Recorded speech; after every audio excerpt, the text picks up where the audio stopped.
Ex-Kamala Harris spox hints at bad experience working with VP.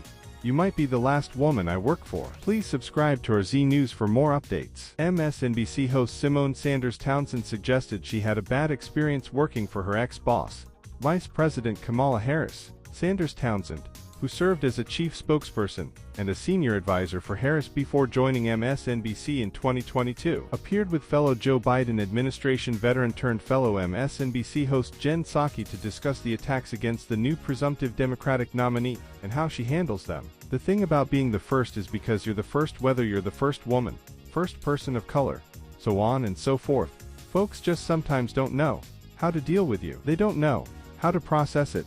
Sanders Townsend began Thursday, and so they resort to, unfortunately, sometimes racist, sexist tropes and memes and stereotypes. The liberal MSNBC host then pivoted to her own personal experience working with Harris. It was new for me when I worked for her, because I never worked for a high-profile woman before. I had only ever worked for men, Sanders Townsend told Psaki. She continued, there was one day at work where I was like, Mom, you might be the last woman I work for because it's a lot that we got to deal with over in here. There's a story there, Psaki said with a chuckle, but she was always aware of the criticism of her, right? Sanders Townsend said, when I worked there, we didn't hide it from her, but it did not deter her. It was something though that I think any candidate, any person in power needs to be aware of the criticism, because when you're not aware, the last thing you want is your candidate, your principal, the Vice President of the United States of America, to be out there and someone says something, and they're like, well, what's that all about? Well,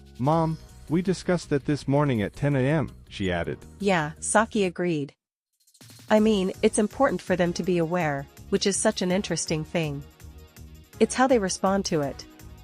During her time as Vice President, Harris has faced multiple rounds of staff exoduses from her office, fueling criticism of a high turnover rate within her orbit. Harris swiftly became the presumptive Democratic presidential nominee after President Biden announced his exit from the 2024 race.